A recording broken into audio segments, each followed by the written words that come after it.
ഓം നമഃശിവായ. ശിവപുരാണം. ഇന്ന് മഹാദേവൻ കിരാതമൂർത്തിയായി അർജുനന് പാശുപാസ്ത്രം കൊടുത്തതായ സംഭവത്തിന്റെ ഒന്നാം ഭാഗമാണ് പ്രതിപാദിക്കുന്നത്. ഭഗവാൻ മാധവൻ പാശുപാസ്ത്രം ലഭിക്കാനായി മഹാദേവനെ തപസ് ചെയ്യാൻ അർജുനനെ പ്രേരിപ്പിച്ചു.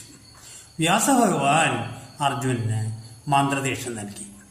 അർജുനൻ ഗംഗാതീരത്ത് അശോകവനികയിൽ മണ്ണുകൊണ്ട് ശിവലിംഗമുണ്ടാക്കി തപസ് ആരംഭിച്ചു.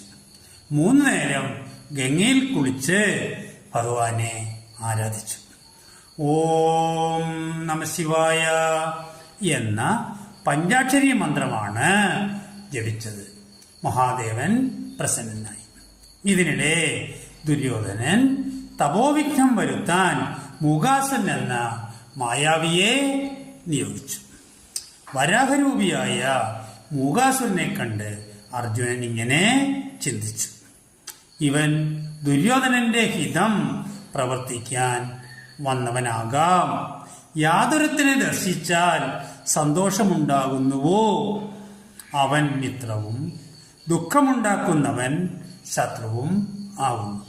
ഇക്കാലത്തും പ്രസക്തമായ വാക്യമാണിത്. തസ്യ പ്രോക്തം മഹാത്മ്യം ശിവശീകൃതരം ഗദാ അർജുനസ്യ രക്ഷാർത്ഥം ശങ്കരോ ഭക്തവത്സല. സവ്യസാചിയെ രക്ഷിക്കാൻ ശങ്കരനും തന്നെ രക്ഷിക്കാൻ അർജുനനും ഒരേ സമയം സുഗ്രത്തെ വധിക്കാനായി അമ്പയച്ചു. പന്നി ചത്തു വീണു.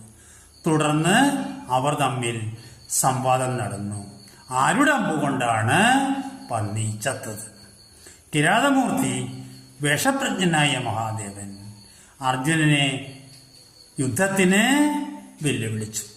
അത് മഹാദേവന്റെ പരീക്ഷയായിരുന്നു.